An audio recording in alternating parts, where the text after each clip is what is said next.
Ini Vida Mofahed.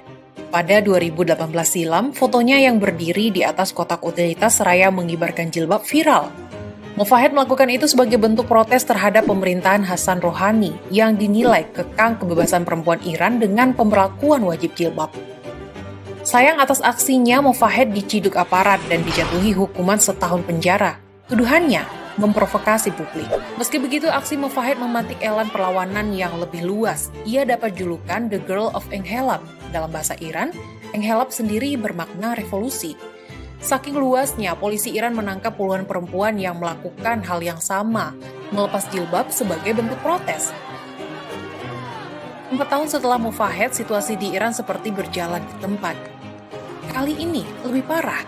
Mahsa Amini, perempuan 22 tahun, diduga tewas karena brutalitas polisi yang menganggapnya langgar aturan jilbab. Kematiannya melahirkan demonstrasi berskala besar di kota-kota Iran. Para perempuan turun ke jalan dan membakar jilbabnya sebagai simbol pertarungan. Di Iran, urusan jilbab begitu rumit. Ia nggak hanya manifestasi dari ritual keagamaan, melainkan juga kuasa negara, wujud pengekangan, hingga makna kebebasan. Untuk memahami konteks jilbab di Iran, kita harus jauh mundur ke belakang, tepatnya kala Shah Pahlavi menjalankan kekuasaan berdasarkan monarki. Selama ia bertahta, perempuan dilarang pakai jilbab dan cadar. Agar berjalan sesuai rencana, Shah bikin aturan resmi. Masyarakat Iran wajib pakai jas dan topi sebagaimana orang-orang barat.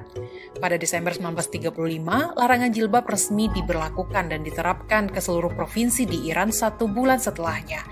Ini membuat para ulama marah. Kebijakan Shah dinilai bertentangan dengan ajaran Islam. Shah nggak ambil pusing. Ulama yang vokal ini dibungkam dan diasingkan. Rezim Shah percaya bahwa melarang penggunaan jilbab dapat membawa Iran maju secara ekonomi serta enggak tertinggal dari modernitas Barat. Setelah Shah menyerahkan estafet kekuasaan ke anaknya Reza Pahlavi, situasi sosial politik di Iran begitu kompleks. Ada PM Mossadegh yang digulingkan lewat operasi Ajat CIA M16 setelah menasionalisasi British Petroleum. Penangkapan besar-besaran aktivis dan simpatisan kiri oleh Safak, polisi intelijen Iran yang terkenal kejam.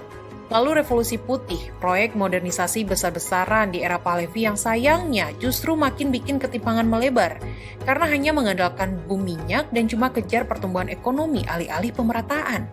Kemiskinan makin terlihat jelas imbas inflasi yang tinggi, pabrik banyak tutup sementara Pahlavi getol sekali berfoya-foya. Kondisi ini meletupkan gelombang anti-Shah yang muncul sepanjang 1970-an dengan tokoh utamanya, Ayatollah Khomeini. Puncaknya pada 1979, kekuasaan Pahlavi dilucuti, menandai berakhirnya dinasti Shah dan membuka lembaran baru di bawah revolusi Islam. Ganti pemerintahan, ganti pula kebijakan. Jilbab yang dulunya dilarang di era Khomeini wajib dikenakan.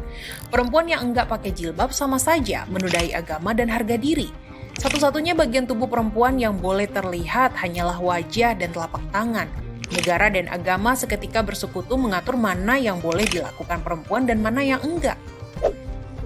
Pemberlakuan kebijakan ini dilakukan secara otoriter, diikuti dengan aksi persekusi kepada perempuan yang enggan memakai jilbab. Protes dilakukan tapi enggak mengubah apapun kecuali cengkraman rezim teokrasi yang kian kuat dan tergambarkan dengan hukuman penjara hingga cambukan untuk mereka yang langgar aturan jilbab. Warisan Khomeini dan revolusi Islam terus dipelihara sekalipun ia meninggal pada 1989. Yang membedakan adalah bentuk hukumannya bahwa enggak ada lagi pemberlakuan cambuk. Aturan jilbab adalah wajah dari diskriminasi terhadap perempuan di Iran, bersanding dengan gambaran lainnya seperti larangan bekerja tanpa seizin laki-laki hingga akses yang sempit terhadap ekonomi dan pekerjaan. Kondisi itu nyaris enggak banyak berubah dan kematian Mahsa Amini karena aturan hijab merupakan penanda betapa hidup sebagai perempuan di Iran jauh dari kata baik-baik saja.